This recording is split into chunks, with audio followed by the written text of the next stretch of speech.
If you don't enjoy what you're doing, it's not going to last. So knowing that that's ahead of you, you got to find that thing that you love to be able to do both fast and rapid and get it out, but also, it's going to be lasting a long, long time. So the biggest thing has to be you love it. That's Nick Traicoff, a high school teacher turned content creator for who over the last 6 years has been creating content around fantasy football, now garnering over 1 million clicks a year on his website alone. In today's episode with Nick, we're going to talk about finding your passion as a creator. I wouldn't have known had I not spit out all this other content. Football is the one that I feel most alive doing. How to stay motivated and keep a good work-life balance. There's going to be so many reasons to quit along the way. Having that ability to block that stuff out and continue to plow forward. And how Nick has managed to collaborate with creators of a much larger size than him. There is part, you got to be ready to just step up to the plate. At the end of the day, when these moments come, you got to deliver. This episode is packed with information and advice for how creators can build a sustainable career. I've got to know Nick over the last 5 years, and it's been an honor to talk to him in this interview, and I hope you enjoy it as much as I do. How did you find out that fantasy football was your passion and something that you wanted to create content around? I was probably 26, 27 at the time, and I'm a full-time teacher. I still teach as well, and it was over a February break. I remember it very distinctly, actually, because I love to write as well. I picked up screenwriting. I always just trying new things out, but I hadn't written in a while. I was always so busy at school, my first couple of years of teaching, getting my legs under me. So February break, I just got to write again. I miss it. And I knew fantasy football was just something that could get the gears going. It wasn't like I set out and was like, can't wait to make this site, can't wait to do a podcast. I just wanted to write again. I wanted to kind of get that spark and that fire. And I knew I could talk about fantasy football even in February vacation when the Super Bowl's over. I knew that was something I could just get words on the page and it could kind of get my writing gears going and wherever that would lead. Sure enough, I ended up really enjoying the writing I was doing. I kind of just sent it out to people. They're like, oh, I love reading this. This is cool. And then you realize it's not that hard to make a blog. It's not that hard to start a podcast these days. I wasn't sitting there watching YouTubers like, oh man, I wish I was them, or looking at Twitter guys growing.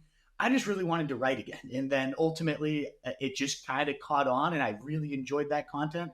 Soon enough, Nat, who I work with at school, he loves fantasy football. We were co-workers at the time. He's like, hey man, I do a podcast with my other buddy about just nonsense. Would you ever want to do a show with me? We start talking it. We just ham it up and it just kept going from there. And Fred, CJ, a buddy from Beverly, love the content you're doing. I write a blog for Ohio State. I could really help edit stuff if you need it. And people just kind of started seeing what we were doing, enjoying it. And now we got 15, 20 of us working on this.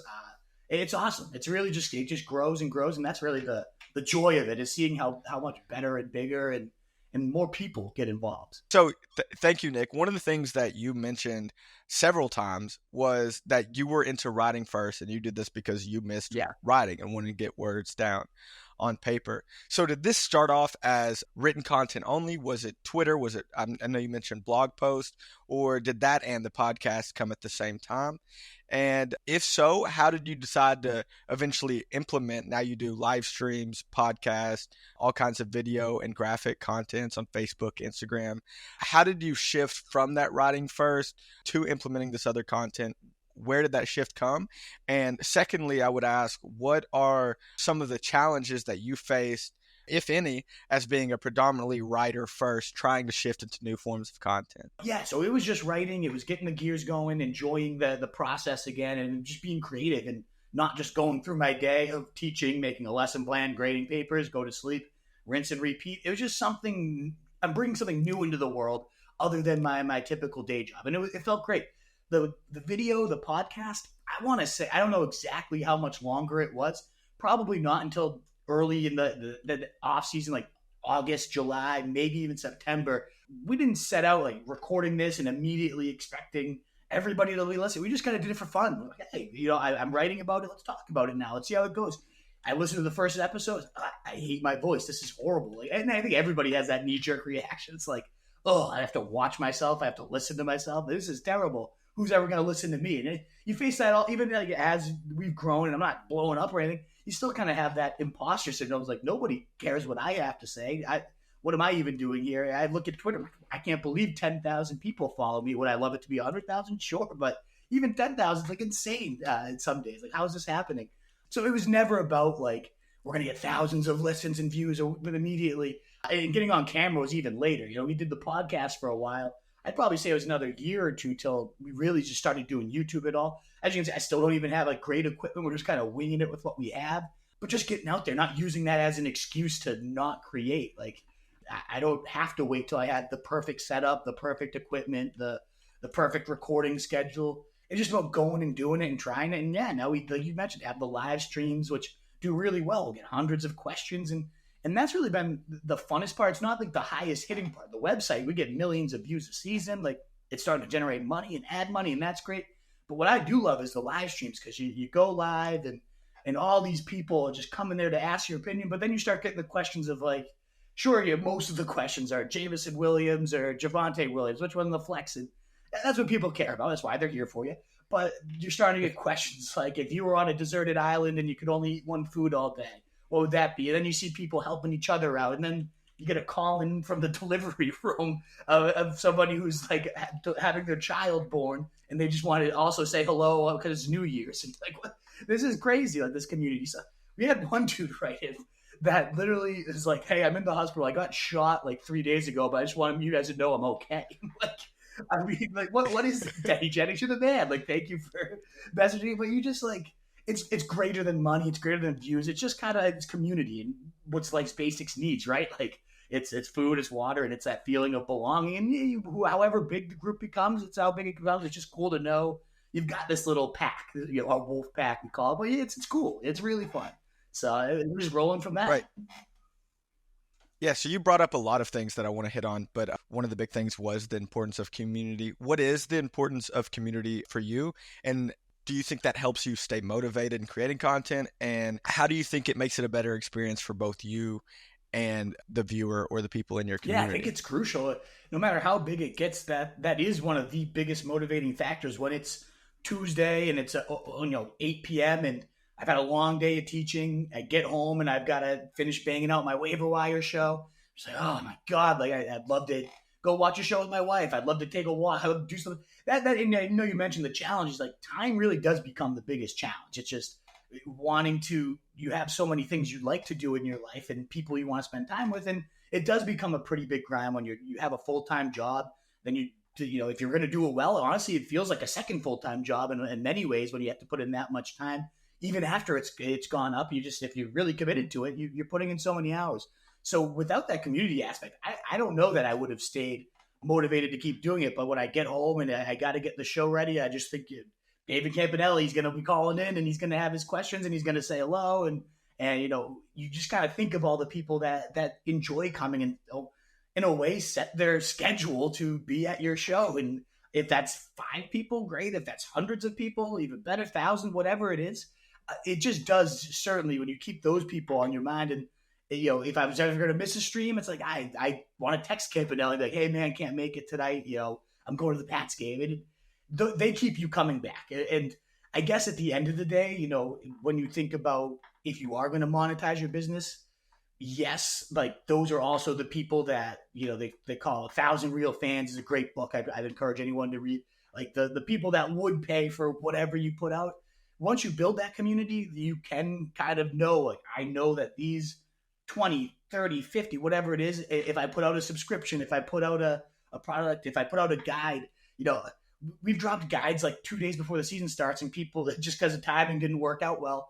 And they say, my draft already happened, but I just want to support you because you come out and show up for the community. So I'm going to buy your guide, even if it's not going to help me at this point.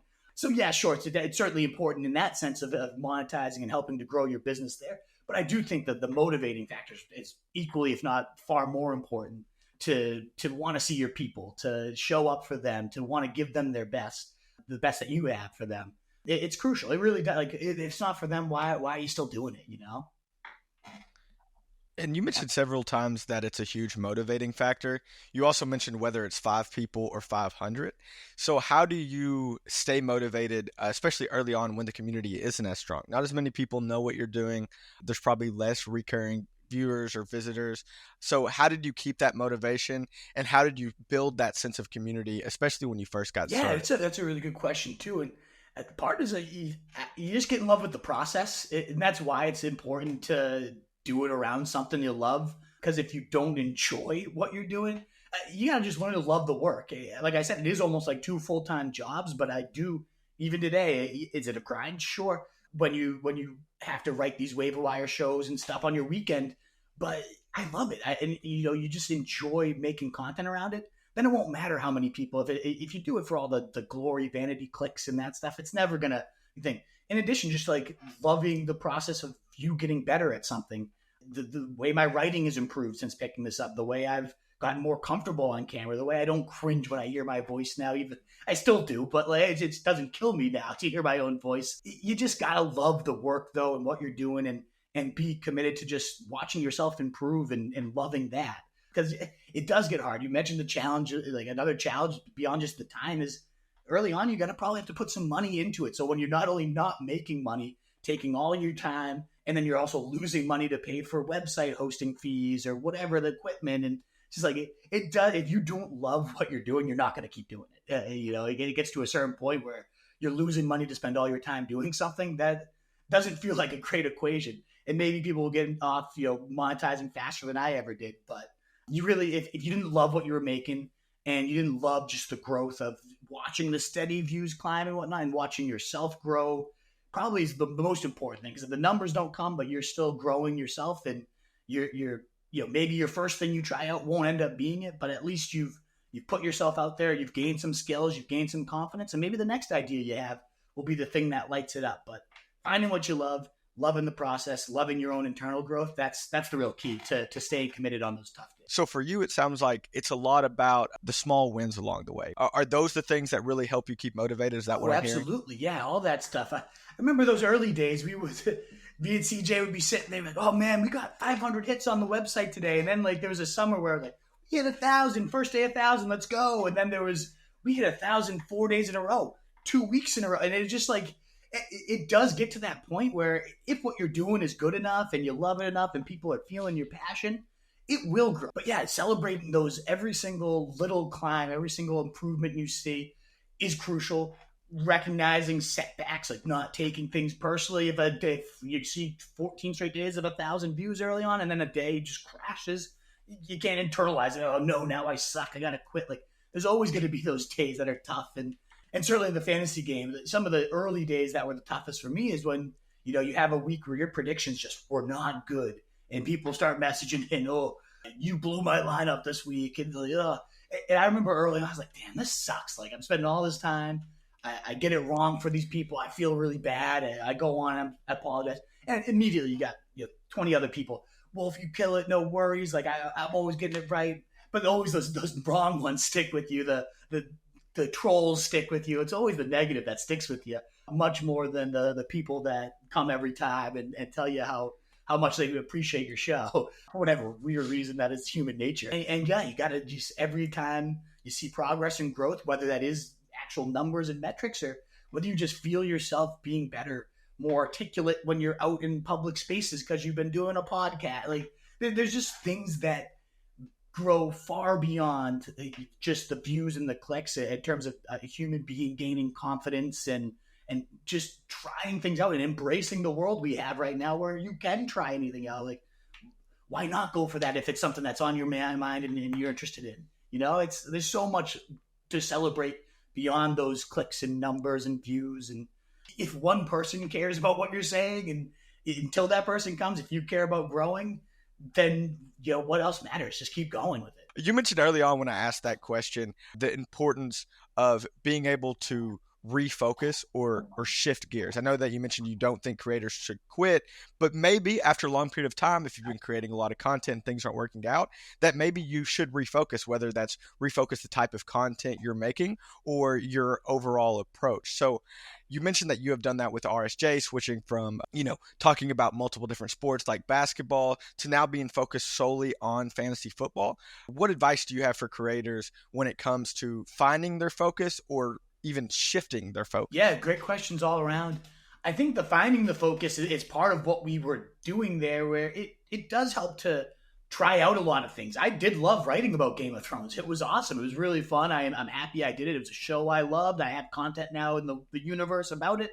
to figure out what you want to focus on, you have to throw out as much as you're interested in, try out as many things as you can. And you'll just know it though, when your gut, like what you love when you're doing it. And certainly if the outside world is enjoying it too, that helps and that validates it as well. In terms of trimming our focus and getting to football, after trying all that stuff out, kind of trimming out the rest helped us narrow our focus. Then we can really start to strategize. Okay, now that we're zoomed in on football, what hits, what content does well, rather than trying to figure out the universe, it becomes a much smaller set of quote unquote problems where you're crafting around this niche. And so it makes it just that zoomed in focus, and then getting, it's almost like a big fish, small pond type of mentality where you try to do everything you can within this small little area becomes much more, just manageable. And how can I be creative and different in this area than what other people are currently doing? And then that also in the outside world kind of gave us a little more credibility in Google's eyes, in our viewers' eyes. This is what you come to this site for. This is, what you can expect. It became a lot clearer in that sense. But I don't regret the other stuff because, as you say, I wouldn't have known had I not spit out all this other content. Football is the one that I feel most alive doing, that I know I can wake up every day and be excited about. So it is about that kind of game of throwing it all out there, getting a feel for what you love. And then if you find that, if you're like, I don't know, it's different for every person. Some people, unfortunately, never do find what that lane is. But if you're lucky enough to find a lane that you really like, that you can get excited about making content around, and then ideally other people enjoy hearing you talk about, write about, once you find that lane, hammer it. And that was fantasy football for us, for sure. That's interesting that you brought up like the big fish in a small pond. Josh Waitzkin, he was the youngest grandmaster chess player, a world champion, multi-time world champion Tai Chi fighter, has a concept in his book, The Art of Learning, and it's about making smaller circles. And so one of the lessons in there is when you narrow your focus and you give yourself more restraints and restrictions, it actually frees up your creativity. Mm-hmm. And it sounds like that really helped you, and not just in creativity, freeing up creativity, but also your strategy. When you narrowed down your focus, it seemed that you were able to strategize and be a little more strategic in your content creation process. Does that sound right? Yeah, it absolutely sounds right. And I think that's a great concept, great philosophy to live by. I think the other side of that, though, and as I've gotten older, don't rule out trying out other new things as you get older, too, and finding other lanes outside of that. When I had my Roto Street Journal time, yes, now I know it's pure fantasy football. How am I getting better, different in that space? Sure. But like I mentioned, now I still like to screenwrite. So carving out time for that when I can, certainly in the off season, that's a skill that does not go hand in hand with fantasy football, that I wouldn't have really probably known I loved until COVID hit and we were all sitting there like, what the hell do we do with our lives? And I started hammering keys and I found I really like it. So that's the tricky part, is like, yes, you find what you love, you find what people care about, you want to just go all in on that, but don't ever think you can't just continue to grow other skills. I know a guy we both like and follow, Gary Vee, talks a lot about how it's yes and yes and yes. It's not, I can't be the fantasy football guy or the screenwriter. It's both. I can try to go for both of them. There's so many platforms and mediums that you can make content on now. And it seems that now the expectation for a creator is to hit all these different platforms, to make a podcast, to have a YouTube channel, to do live shows, to create graphics, to be on Twitter. And in the past, that was never really a thing. Obviously artists and creators could create at different mediums, but an author was an author, a director was a director, a painter was a painter. And now you're expected to do all of these things at once. So I think that's super important for people to realize is, hey, look, yes, there are advantages if you can reach your audience, if you're wanting to grow, and that's your goal, to reach your audience where they're at. But also it's important to know, hey, but this is my interest and this isn't. If you hate this or you're not comfortable doing this, now there is a level to that where it's like, step outside of your comfort zone. But if it's something you hate or don't enjoy and have tried, to not be afraid to be like, no, that's not me, and be true to myself. And that's something it's that tricky because it's not going to be a one size shoe fit all. I am comfortable enough now on camera and audio. Some people might just like writing, and if that's your thing, lean into it. If you're comfortable trying things out, it can only help to present multiple modalities. I'm a special ed teacher. It's like, people like to consume their content in different ways. Some people prefer to read, some people prefer to watch, some people prefer to listen. So if you can meet all those modalities, great, go for it. Like, absolutely. But that shouldn't be the expectation. If that's not you hate being on camera and it terrifies you, don't feel like you can't succeed without getting on camera either. But I would say just try, though. Even if the thought of the camera terrifies you, give it a shot and see what happens too. And if it was awful and you never want to do it again, good, but at least cross it off your list that you tried it. I think there should be some avenue that people can reach you or talk to you. I don't know if that has to be a live stream, if that could be a Discord, if that could be that.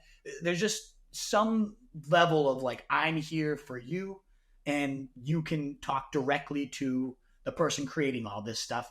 And if you have to paywall that, whatever is worth your time, that's up to you to figure out how you do that. But I do think so. The interaction, yes, there has to be something. So you brought up the fact that there's a huge amount of importance of not being someone sitting on a throne talking down to your audience and having that interaction and finding ways to interact with them, which is something that I think is extremely important. Do you think that's why Twitter's been one of the biggest growing platforms for you, or one of the fastest growing platforms for you, because of that fan interaction? And why is that important? Yeah, I think absolutely Twitter is one of those great ways to be down in the weeds with everybody. And I think, when I was small on Twitter, what I did is, one of Gary's pieces of advice is you find the bigger people that you want to emulate, there's role models for you, and you comment on their stuff and you talk to their fans and you get yourself in the weeds there. When I was only a couple hundred people, I was always messaging on Scott Barrett's. He's a much bigger fantasy account. He would put out like, what sit start questions do you have? And he'd do that every week, and he'd get far more than I would ever get had I put that question out. So instead, I'd go there and I'd answer every sit start question on him because I love him. I think his content's great. So I like the people that are drawn to him. So I'd answer his questions. And then those people, might follow me or might just send me a DM. And then you answer the DM. He eventually notices and sends me a DM. Hey man, I don't know who you are, but I see that you're answering everyone's questions on here. Love that. I really appreciate that. And then after, we just kind of go back and forth. Not immediately, hey man, come on my podcast. But it's cool. Like, he acknowledges it. You acknowledge that he acknowledges it, and you keep doing it. And then maybe a year later, hey Scott, if you have the time, would you ever be willing to come on my show? It could be in the off season. I know you're a busy guy, but I just love your brain and I would love to pick it.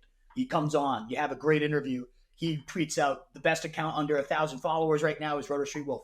Next day, I'm at 3,000 followers. It's just like those little moments, right? Like there's big leaps. You put a piece of content out that goes viral and 2,000 people follow you the next day. And then there might be 3 months where you get 100 followers. It's this like up or down balance, but it is so much being on the level of the fans, but then also being on the level of the people that are much bigger than you too. They're there, and you can comment on their stuff, and they might not ever notice you. They probably won't, but one or two do. And then the fact that I had Scott Barrett on, now Evan Silva have established the run's willing to come on, and now Adam Schefter, Scott Hansen. Like, we've had these crazy otherworldly guests at this point that's another part of it. It's like, if this ended tomorrow, I got to talk to Scott Hansen. I got to talk to Adam Schefter. Like, Antonio Brown shared a post of mine. We get people on T. Higgins sharing our highlight clips. Like, it's just like, it's really freaking cool. I don't care. Obviously, I do care. I want the money. I love this thing. It's great that's monetizing, but it's also really cool that these things had happened in my life that would never have otherwise. So that is what's so cool about Twitter is, yes, you're in the weeds and you could grow it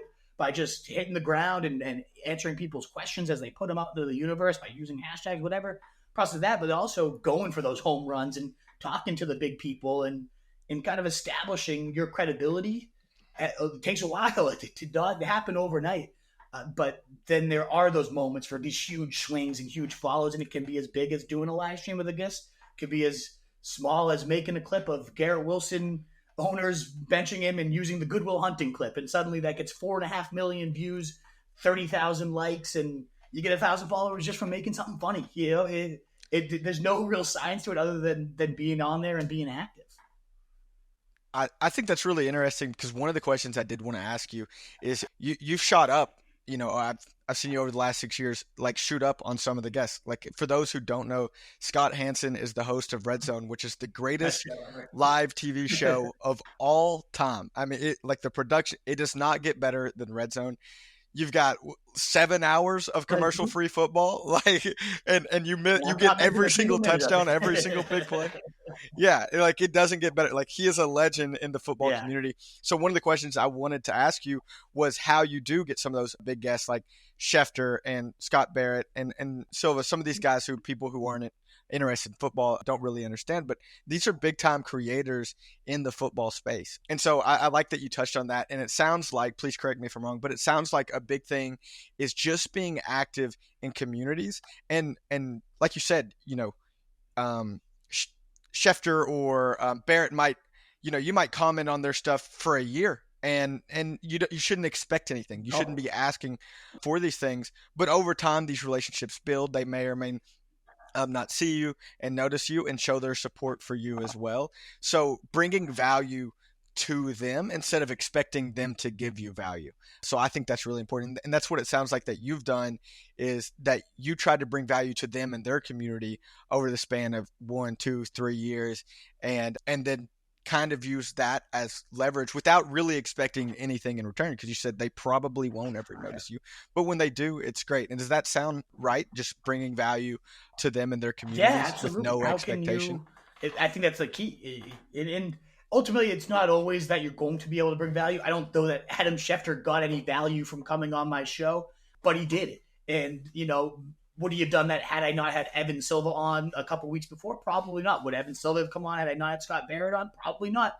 So there is that just chain of events that kind of the linger there is absolutely, if you can bring them some value, then yes, of course, do it. That's what I did for Scott. And that was just by answering his people's questions, so he didn't have to, but people had at least had some interaction. That's bringing value in a way to him. And then, in their off season, when they're trying to build their new data suite, yeah, I'll be happy to be a beta tester and give you feedback for hours and hours because you came on my show. Of course, I'm going to help you at this point. Even if down the road it's where you can provide them value, just always doing those things. It can't really hurt. Of course, you always want to be getting something out of your time and what you're doing, but yeah, usually when you're giving value to somebody, that's going to come back at some point for you. So yes, absolutely. Can you give them value? I think a good example of that is, I have a follower who is really well connected out in LA right now.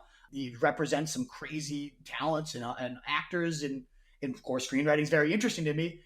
He followed me for fantasy advice. I shot him a DM, and just first I looked up, like, who is this guy, this verified guy? This is when I was still pretty small following me, and saw, wow, he runs this talent agency and is connected to all these people. It would have been very easy for him to be like, hey man, I'm writing a screenplay. Like, could you take a look? But I just messaged him, do you have any fantasy questions, man? Now we text at least once a week about only his fantasy team. And he's read my script in the off season, and he gets feedback, and he's willing to pass it on to people eventually. But that I didn't ask that until 2 years of helping him out with just fantasy stuff. Was jab, right? Oh, yeah, you always give the value, and then eventually, sure, yeah, you can feel comfortable asking if you feel like you put in that time. But yes, giving value, expecting nothing back, and hoping is because the universe does. The universe ultimately, what you're going to put out, at least I firmly believe, it doesn't always perfect proportions of it, but what you put out, you typically comes back and comes back to you. That's at least I firmly believe it's worked out for me that way. So yeah, it is so much about bringing that value and also being able to willing to take those shots. Like Scott Hansen, did I bring him value that day? No, but I shot the DM. Most people probably wouldn't be willing to it. I shot him a DM, and it was over COVID, and he had a day where he was just recording podcasts with pretty much whoever reached out to him, and he responded and said, "Great, would love to." Well, and I think it's important that you mentioned it's like you don't know that you brought necessarily Scott Barrett a lot of value with your comments specifically, and obviously he was a lot bigger creator at the time. He's one of the bigger creators in the fantasy football space, but you were commenting on his posts and not just being like, hey, can I interview you? Hey, can I interview you? You were commenting, you were looking, seeing the questions that his community was asking, helping them answer and things like that, and supporting him, which meant enough to him that you garnered his support from that. And I think that's super important. It's just not having those expectations and not interacting with people in a selfish manner. And so I think that's a huge takeaway for creators who are wanting to grow their audience, is just not having those expectations and interacting with your community and other communities in a non-selfish way, in a way that even if it doesn't bring that specific creator value, you're still supporting them and you're bringing their community value. And so when someone feels that support over a long period of time, probably, depending on their size and things like that, but they're probably going to notice that and take account for that. And they're going to be more willing and open to support you as well. Like you said, gaining 3,000 followers in one day from a simple tweet, just because you supported that guy over, the span of a few years. And when the shot comes up too, though, so like it is kind of twofold. Like, so yes, support him for years, comment, build that goodwill so that he's willing to come on the podcast. But you got to deliver. Like, at the end of the day, too, like when he comes on, if I don't do a good show, he's not going to tweet out my favorite follow under 1,000. So there is part, you got to be ready to like just step up to the plate. At the end of the day, when these moments come, you're not going to be perfect every single time. I understand that, but the more preparation you can do, to research what he's going to bring up, what points can you add on that are going to make this a show that now he comes on every year. He loves our conversations. He'll text me for fantasy advice himself, even though he's a way bigger mind out there, because he likes how I think about the game. I do it a different way than a lot of people, and he appreciates that. So he at least likes to get my takes on things. So it's about building the chance to get that opportunity. But yeah, when it comes, you also you can't. I keep bringing up Hamilton. I've been watching it with my history class. You can't throw away your shot. You're not throwing away your shot. If you get lucky enough to be in those spots, be ready to deliver. Like, you do what you have to do.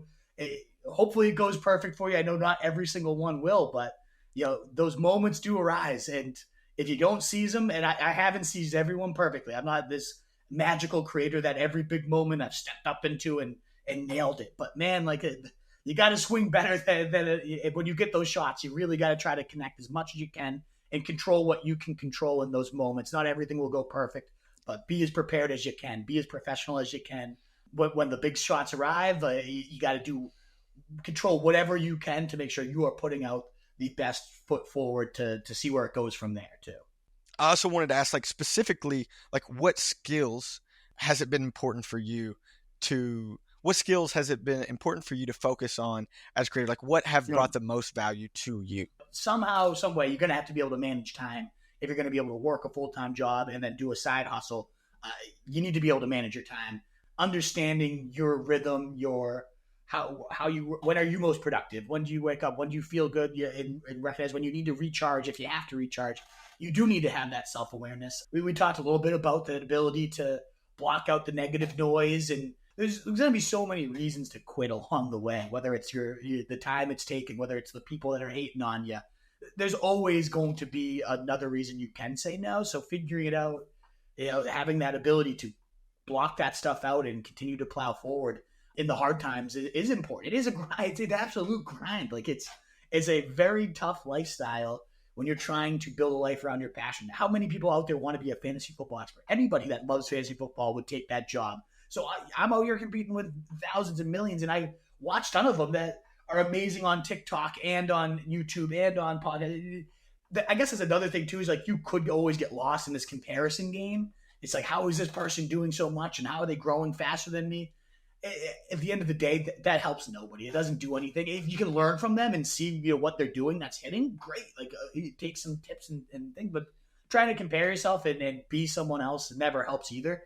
Those are great. Those are really some of the biggest things. Yeah.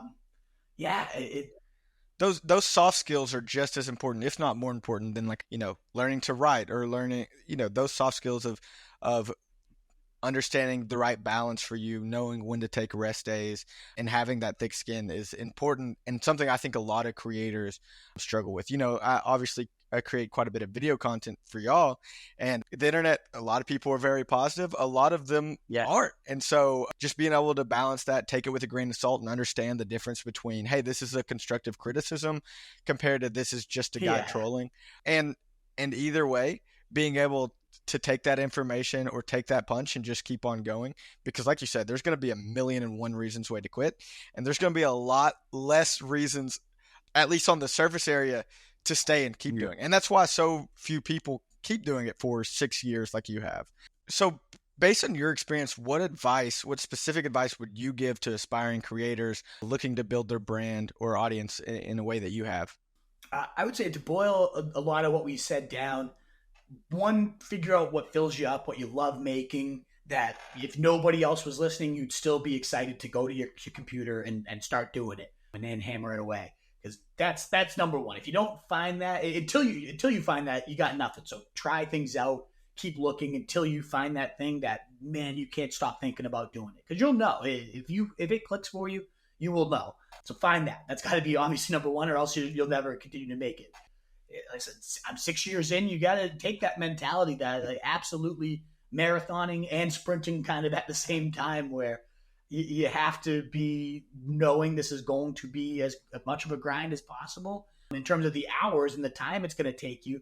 So if you don't love it, if you don't enjoy what you're doing, it's not going to last. So knowing that that's ahead of you, you got to find that thing that you love to be able to do both fast and rapid and get it out, but also, it's going to be lasting a long, long time. So the biggest thing has to be you love it and that you know how long it's going to take to continue to grow this thing.